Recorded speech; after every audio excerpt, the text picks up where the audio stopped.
उत्तर प्रदेश के बदायूं शहर के सिविल लाइंस इलाके में एक स्कूल है, होली चाइल्ड। निशा इसी स्कूल में पढ़ाती थी। उसका पति राजकुमार पादरी था और उसकी पोस्टिंग बदायूं जिला मुख्यालय से लगभग 23 किलोमीटर दूर वजीरगंज की एक चर्च में थी।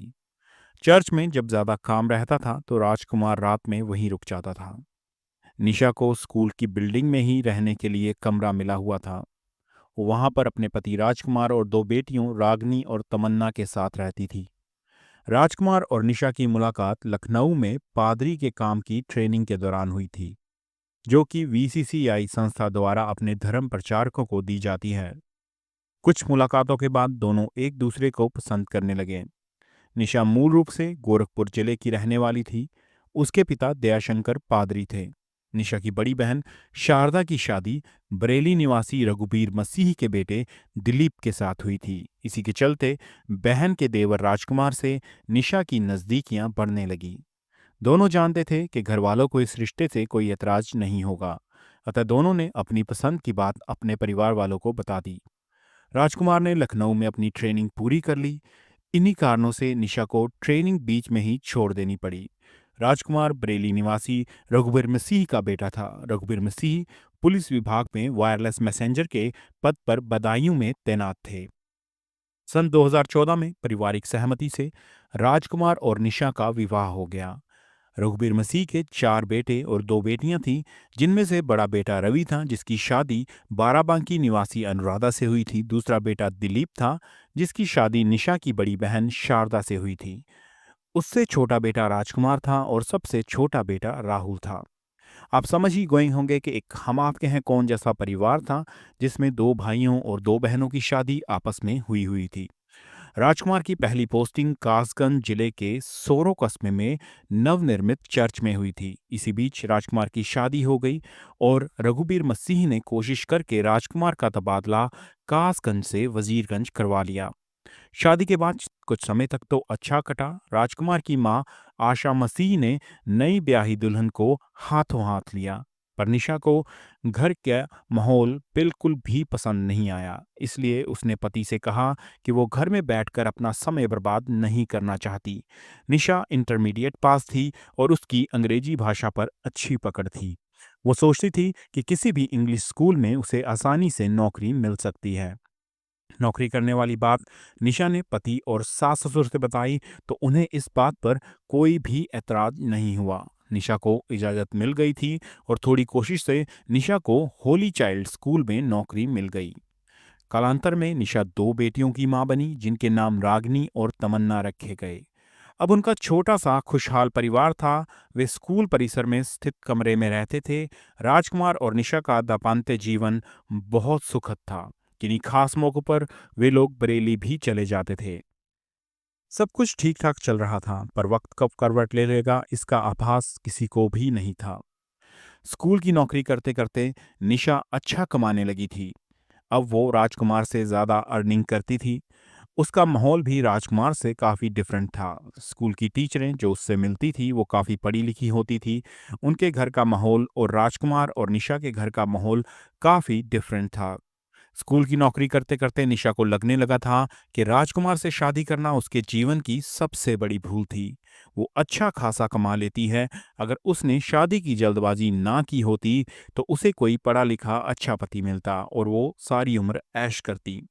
ऐसा विचार मन में आते ही उसका दिल बेचैन होने लगा। जितना उसे मिला था उससे उसे संतोष नहीं था। उसकी कुछ ज़्यादा पाने की चाहत बढ़ रही थी। अक्सर ज़्यादा पाने की चाहत में लोग बहुत कुछ गवा लेते हैं। निशा का भी यही हाल था। अब धीरे धीरे राजकुमार और निशा के जीवन में तल्खियां बढ़ने लगी थी। निशा छोटी छोटी बातों को लेकर मीन मेख निकालती और उससे झगड़ा करने की कोशिश करती। उनका झगड़ा अक्सर इसी बात पर होता कि राजकुमार ने ज़्यादा पढ़ाई क्यों नहीं की। वो अब सरेआम उसे कहने लगी थी कि अगर तुम कम से कम मेरी तरह इंटर पास कर लेते, पढ़े लिखे होते तो तुम्हारा दिमाग भी खुला होता। राजकुमार काफ़ी सीधे-साधी व्यवहार का इंसान था। उसका नेचर काफ़ी सिंपल था। वो अक्सर जवाब देता कि मैं चाहे नहीं भी पढ़ लिख पाया, चाहे मेरे घर के हालात जैसे भी थे, लेकिन मैंने एक बात ठानी है कि मैं अपने बच्चों को, अपनी बेटियों को खूब पढ़ाऊँगा। निशा इस पर भी अक्सर उसे डांट देती। वो बोलती कि बेटियों की फिक्र तुम छोड़ो, अब मुझे सोचना है कि उनके लिए क्या करना है। मैं तुमसे ज़्यादा कमाती हूँ, मैं तुमसे ज़्यादा नॉलेज रखती हूँ। अक्सर इस तरह की बातों पर, इस तरह के तर्क वितर्क पर राजकुमार वहां से उठकर चला जाता, क्योंकि वो अपनी पत्नी से बहस नहीं करना चाहता था, वो बात को आगे बढ़ाना नहीं चाहता था। इसी तरह उनकी जिंदगी चल रही थी। हर रोज कुछ ना कुछ, किसी ना किसी बात को लेकर लड़ाई झगड़ा हो जाता था। अब ऐसे में एक और किरदार की इस कहानी में एंट्री होती है। वो शख्स था अर्जुन। अर्जुन उस स्कूल का पियोन था। अर्जुन का काम था कि जब सारा स्टाफ, सारे लोग चले जाते हैं, तो वो स्कूल को लॉक लगाकर उसकी चाबियां निशा को दो। वो अक्सर ये काम करने निशा के घर आता था। आज भी राजकुमार और निशा की थोड़ी सी लड़ाई हुई थी। इसी दौरान अर्जुन वहां पर पहुंचता है और उसकी आयु तकरीबन 20 साल की थी। वो निशा को चाबियां देते हुए बोलता है कि मैडम, मैंने बाकी ताले बंद कर दिए हैं, अब केवल बाहरी गेट का ताला लगा लेना, मैं घर जा रहा हूँ। इसके ऊपर निशा ने उससे पूछा कि क्या वो चाय पिएगा, लेकिन अर्जुन ने मना किया। निशा ने उससे जिद की और अर्जुन को जबरदस्ती चाय पिला दी।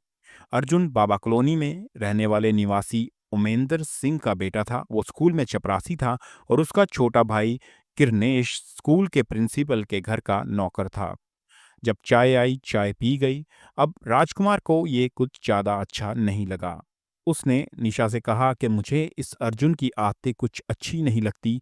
वैसे भी ये स्कूल का चपरासी है और तुम टीचर, तुम्हें अपने स्टैंडर्ड का ध्यान रखना चाहिए। अक्सर जिस तरह का जवाब पत्नियां देती हैं, निशा ने तुनक कर कहा कि मैंने ऐसा क्या कर दिया जो तुम मेरे स्टैंडर्ड को कुरेद रहे हो। राजकुमार ने फिर से कोई जवाब नहीं दिया। वो बात को आगे नहीं बढ़ाना चाहता था। लेकिन उस दिन के बाद निशा का ध्यान अर्जुन पर टिक गया। जब वो अकेली होती तो अचानक अर्जुन उसके जहन में आ जाता। कुछ दिनों बाद राजकुमार की तबीयत खराब हो गई। वो कभी कभी 2 दिन तक चर्च में ही रुक जाता था, बदायूं नहीं आ पाता था। इस अकेलेपन ने निशा को गुमराह कर दिया। अर्जुन एक स्वस्थ और स्मार्ट युवक था।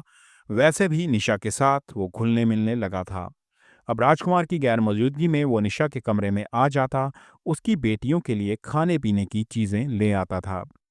निशा के मन में अर्जुन अपनी जगह बनाने लगा था। निशा भी अर्जुन के बारे में सोचती रहती थी। वो उसकी मजबूत बाहों में समाने के लिए बेताब रहने लगी थी। उधर अर्जुन निशा को चाहता तो था, लेकिन निशा के पति की वजह से वो पहल करने की हिम्मत नहीं जुटा पा रहा था। कहा जाता है कि फिसलन की ओर बढ़ने वाले कदम आसानी से दलदल तक पहुंच जाते हैं। यही निशा के साथ भी हुआ। एक दिन एक शाम को निशा के पास राजकुमार का फोन आया। उसने कहा कि वो आज रात को घर नहीं आ पाएगा।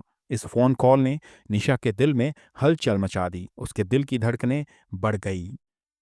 निशा के दिमाग में अर्जुन घूम रहा था। उसने कमरे से बाहर निकलकर देखा तो उस समय अर्जुन स्कूल के अपने काम निपटाकर घर जाने की तैयारी कर रहा था। तभी निशा ने उसे आवाज देकर बुलाया कि अर्जुन, तुम कमरे में आओ, मुझे तुमसे कुछ जरूरी बात करनी है। अर्जुन कमरे में आया। निशा उसके लिए चाय बनाकर लाई। निशा ने चाय का प्याला उसकी ओर बढ़ाते हुए कहा कि अर्जुन, आज रात को मेरे पति राजकुमार घर नहीं आएंगे। अकेले में मुझे डर लगेगा। तुम आज रात यहीं रुक जाओ, जिससे मेरा भी मन लगा रहेगा। अर्जुन ने कुछ शक की निगाह से निशा को देखा। वो जानता था कि उसके पति राजकुमार अक्सर घर से बाहर रहते थे और निशा को भी अब इस स्कूल में रहते हुए काफ़ी समय बीत चुका था। इसमें डरने वाली तो कुछ बात नहीं थी। वो समझ गया कि निशा कुछ बहाना बनाकर उसे अपने पास रात में रुकवाना चाहती है। अर्जुन पहले से ही तैयार था, लेकिन फिर भी उसने निशा को परखने के लिए जानबूझकर बोला कि मैडम, मैं सोच रहा हूँ कि अगर साहब को पता चल गया तो वो मेरे बारे में क्या सोचेंगे। वो मुझे बिल्कुल भी पसंद नहीं करते। निशा ने इस बात का जवाब ये कहकर दिया कि तुम उनकी चिंता मत करो, मैं तो तुम्हें पसंद करती हूँ और मैं उन्हें कुछ भी नहीं बताऊंगी। अब जब इस तरह की बात किसी गैर मर्द से एक महिला करती है अपने पति के बारे में कि मैं उसे फ़लाँ चीज़ नहीं बताऊंगी, तो इससे दूसरे मर्द को एक मैसेज जाता है कि अगर ये चीज़ अपने पति से छुपा रही है, अपने घर में मुझे रख रही है, तो इसका मतलब ये कुछ आगे भी बढ़ना चाहती हैं और मैं जो कुछ भी इसके साथ करूँगा ये आगे कभी नहीं बताएगी। इस तरह दोनों ने एक दूसरे को ग्रीन सिग्नल दिया। उस रात अर्जुन वहां रुका। उसने अपने घर पर फोन किया कि मैं आज स्कूल में ही रुकूंगा, मुझे स्कूल में कुछ काम है।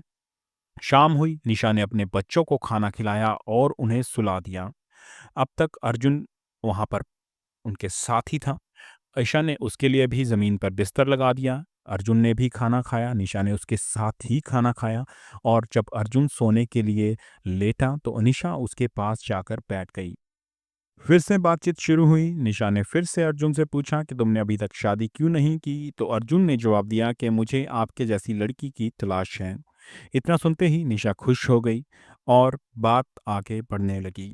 अब ये रास्ता बर्बादी की तरफ जाने वाला था। आप सभी समझ सकते हैं कि उस रात वहां पर क्या क्या हुआ। दोनों हम बिस्तर हुए और उसके बाद अगले दिन अर्जुन उठकर वहां से चला गया। 20 साल का अर्जुन शादीशुदा और 2 बच्चों की मां के साथ एक ऐसे दलदल में फंस चुका था जिसके अंदर जाना तो बहुत ही आसान था, लेकिन वहां से बाहर निकलने का कोई रास्ता नहीं था। उसके बाद से रिश्तों की दशा और दिशा दोनों ही बदल गई। अपनी तबाही से बेखबर राजकुमार अगले दिन घर आ गया। राजकुमार की बर्बादी की नींव रखी जा चुकी थी। बीवी ने बेवफाई करने के लिए कमर कस ली थी। अब आए दिन वो पति से झगड़ने लगी। राजकुमार भी महसूस कर रहा था कि स्कूल का चपरासी अर्जुन अब पहले की तरह उसकी इज्जत नहीं करता था। एक दिन वो वजीरगंज से लौटा तो उसने अर्जुन को कमरे में चारपाई पर पसरा हुआ देखा। यह देखकर राजकुमार का माथा गर्म हो गया। वो बोला, अर्जुन तुम यहाँ पर क्या कर रहे हो? लगता है तुम अपनी औकात भूल गए हो और तुम्हें मेरी गैर मौजूदगी में यहाँ आने की ज़रूरत नहीं है। उन दोनों के बीच में काफ़ी तीखी बहस हुई। अर्जुन वहाँ से चला गया। उसने खुद को अपमानित महसूस किया और तय किया कि राजकुमार को सबक सिखाएगा। राजकुमार के तेवर देखकर निशा भी डर गई थी। राजकुमार ने कहा कि निशा, ये अर्जुन मुझे बिल्कुल भी पसंद नहीं है। तुम इससे दूर ही रहो। देखो, मैं सोच रहा हूँ कि अपना तबादला बरेली में ही करवा लूँ। पापा रिटायर हो गए हैं, अपना मकान भी उन्होंने बना लिया है। फिर तुम्हें भी बरेली में कहीं ना कहीं नौकरी मिल ही जाएगी। इसके बाद निशा ने अपनी सफाई देते हुए कहा कि अर्जुन इसी स्कूल में काम करता है। तुम्हारे जाने के बाद वो मार्केट से घर की ज़रूरत का सामान भी ला देता है। तुम खामखा ही उस पर गर्म हो रहे थे। हमें यहाँ पर कमरा मिला हुआ है, हमें यहाँ पर कोई भी परेशानी नहीं है। और ये बात तुम जानते हो कि मैं जॉइंट फैमिली में नहीं रह सकती। राजकुमार ने कहा कि इसके बारे में हम फ्यूचर में बात करेंगे। और राजकुमार अभी तक बिल्कुल अनभिज्ञ था अपने पत्नी के संबंधों से। राजकुमार को अभी तक यह पता नहीं था कि अर्जुन और उसकी पत्नी निशा के बीच किस तरह के संबंध हैं। पिछले 6 महीने से वो सिर्फ महसूस कर रहा था कि निशा कुछ बदली बदली सी है, लेकिन कहते हैं कि इश्क और मुश्क छिपाए नहीं छिपता। निशा और अर्जुन के संबंधों की असलियत भी सामने आ ही गई। उस दिन अर्जुन घर जाने वाला था कि राजकुमार का पत्नी के पास फोन आया कि वो आज रात को घर नहीं आएगा। खबर सुनकर निशा खुश हुई। उसने अर्जुन को बुलाकर कहा कि आज रात फिर अपनी है, राजकुमार आज भी नहीं आएगा। तुम ऐसा करो, नहा धोकर फ्रेश हो जाओ, मैं तुम्हारे लिए चाय बनाती हूँ। और ऐसा ही हुआ। दोनों बातें करने लगे और चाय पीने लगे।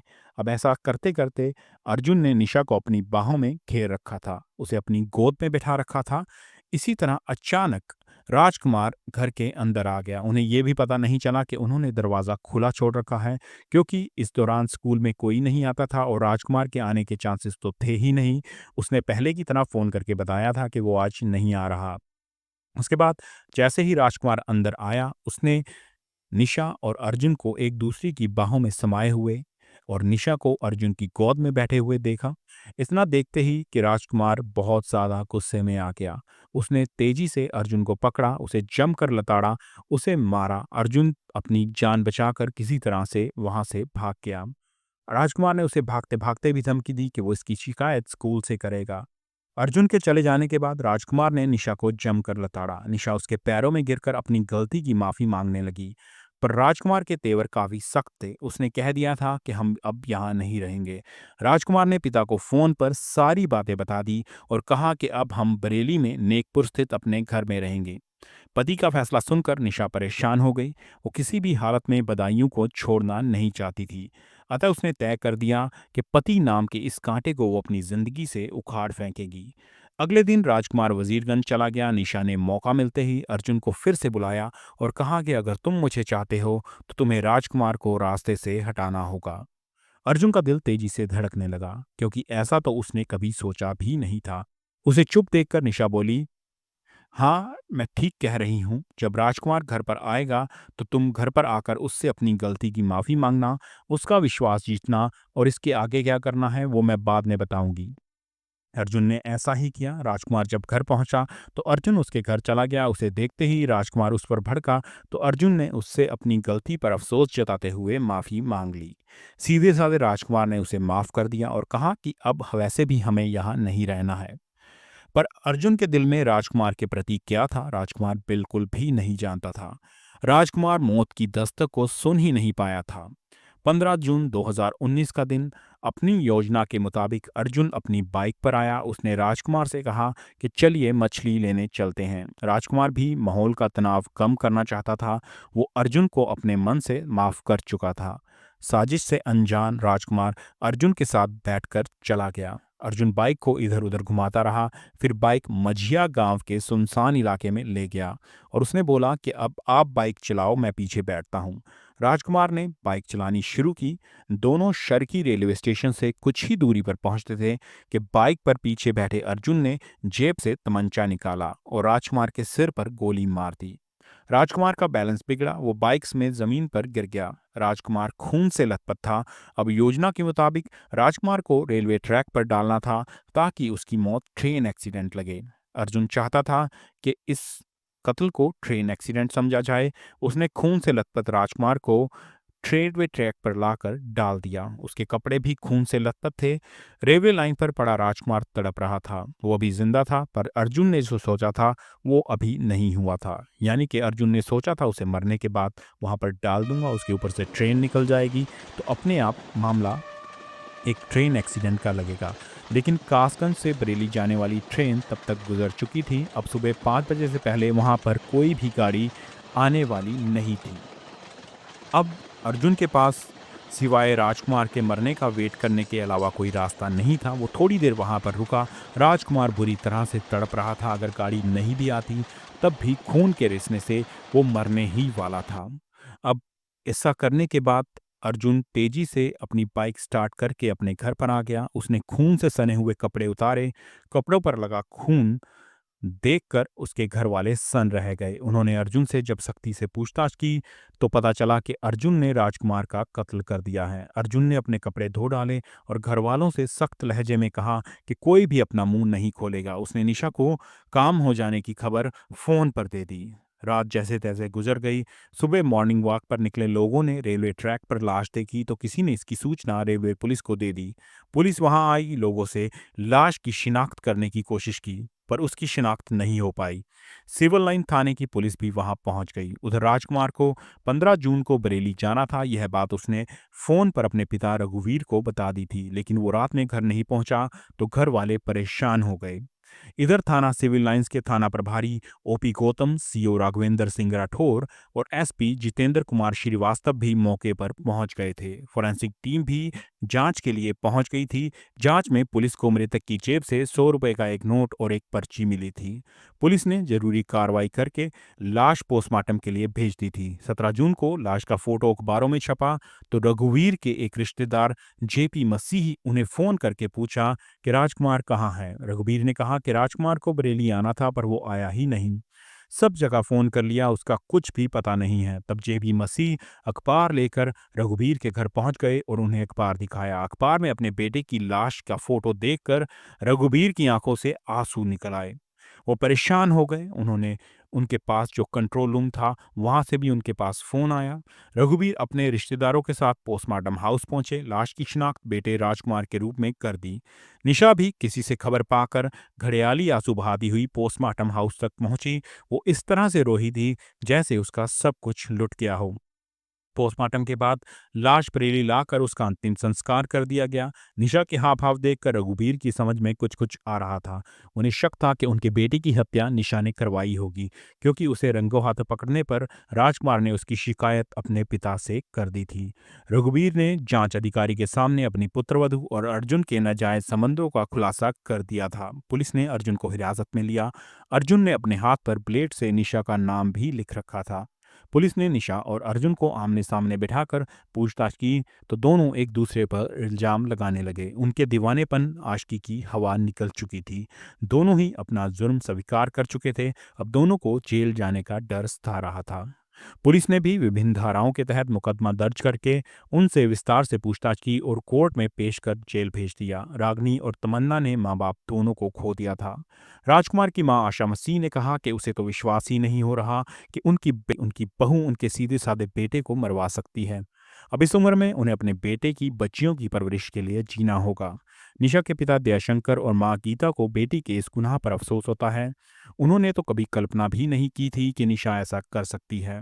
काश राजकुमार मौत की दस्तक को सुन पाता तो उसे अपनी जान से हाथ धोना पड़ता। तो दोस्तों, ये थी आज की कहानी। इस कहानी में सबसे ज़्यादा दुख मुझे लगा रागनी और तमन्ना के लिए, जिन्होंने इस छोटी सी उम्र में अपनी माँ और बाप दोनों को खो दिया। आपकी इस कहानी के बारे में क्या थॉट्स हैं? आपको कहानी कैसी लगी? प्लीज़ बताइएगा। जल्द ही मिलेंगे नई कहानी के साथ क्राइम भेड़िया चैनल पर। और प्लीज़ लाइक एंड सब्सक्राइब कीजिएगा, कमेंट कीजिएगा, अपने इस छोटे से चैनल को ग्रो करने का मौका दीजिएगा।